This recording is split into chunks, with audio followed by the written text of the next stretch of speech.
Hello and welcome back to my vlog. Today I'm taking a totally different direction. This is from Restoring the American Dream, Robert J. Ringer. If you don't have this book, you should find a copy. I got a whole bunch of copies on the clearance shelf at Half Price Books a few years ago and gave them to people. This is my last copy. So if I was writing, there would be an ellipsis right here. This is in a chapter called Taking the Free Out of Free Enterprise.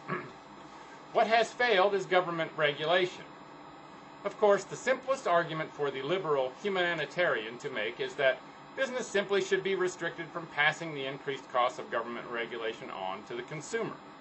That sounds wonderful so long as you disregard the fact that a company that cannot raise prices to cover the higher costs of doing business goes out of business.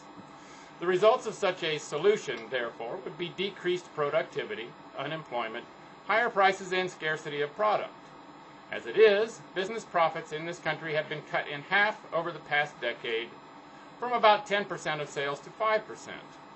That does not leave much room. As you near 0%, you near economic collapse and dictatorial rule. Too many companies, as it is, have already collapsed under the strain of government regulation. It is bad enough that excessive regulation often makes it nearly impossible to do business, but the time and money consumed, either in conforming to regulations or in trying to fight them, is enough to break even giant corporations, let alone small and medium-sized businesses. The use of potentially productive time and energy to fill out tax forms, safety forms, sanitation forms, equal opportunity forms, and environmental protection forms, to name but a few, has become a way of life for the businessman. A curious substitute for the American dream this way of life has been helping to destroy. Milton Friedman brings business regulation down to a personal level by maintaining that it is the greatest example of violation of human freedom one can think of. Among others, he mentions having to obtain a government license to engage in an occupation, being prevented from selling a product at a price one wishes to charge, and not being allowed to grow the amount of crops one wants to grow. These are called economic restrictions, which is a nice phrase, but the fact remains that they are restrictions of freedom. Try as collectivists may, they can never separate freedom and free enterprise. Business regulation really is just a part of the larger wealth is evil philosophy. Over the centuries, ignorant and envious zealots have convinced great numbers of people that profit is sinful and that large concentrations of wealth, bigness, are dangerous. This is the irrational attitude that has prompted overtaxation and overregulation of business in avalanche proportions. This in turn has helped to destroy the lifeblood of the American dream, free enterprise.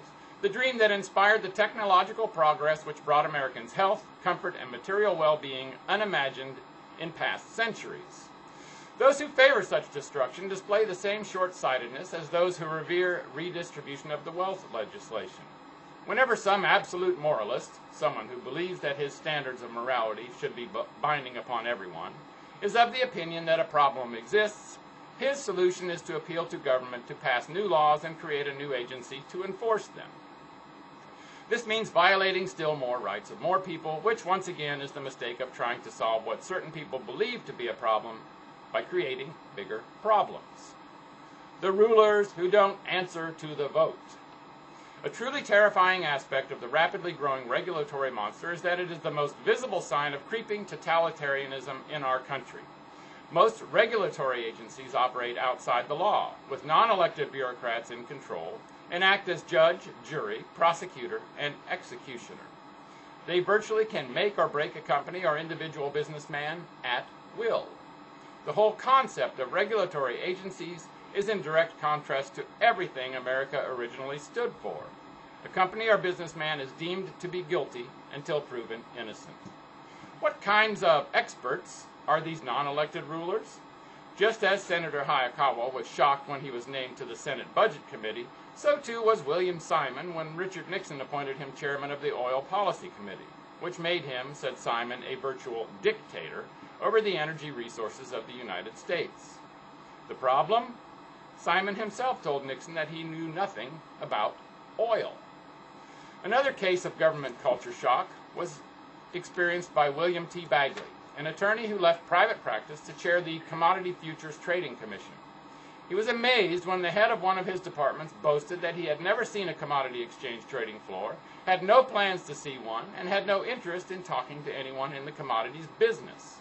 After a rather brief and disenchanted life in the government bureaucracy, Bagley concluded that all they, civil servants, want is to write rules. They are not conscious of the real world.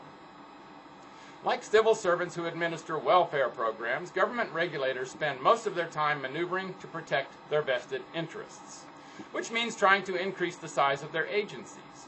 Since they have no way of proving tangible results, government regulators, like their counterparts in people program agencies, must increase paperwork, which in turn increases staff size.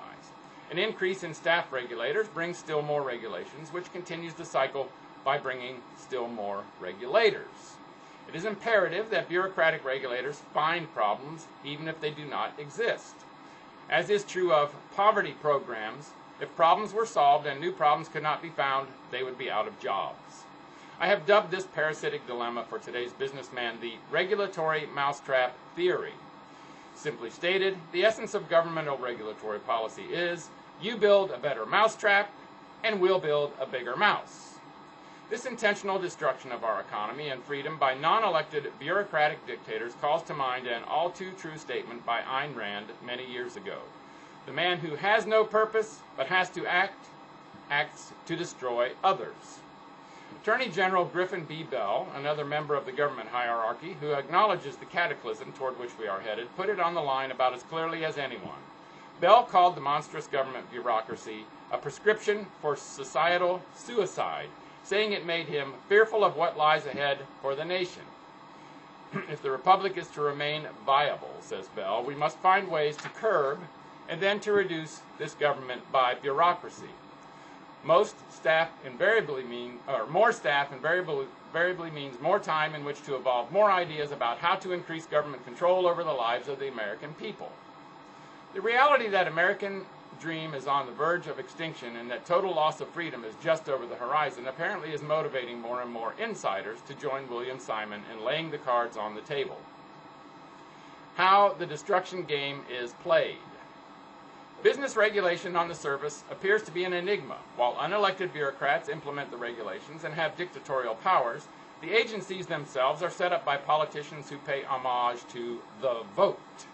Therefore, though business regulation for many people is an extension of their wealth is evil attitude, others want business regulated for different reasons. In fact, virtually everyone wants business regulated, including businessmen. The enigma arises from the contrasting types of business regulation desired by various groups and individuals.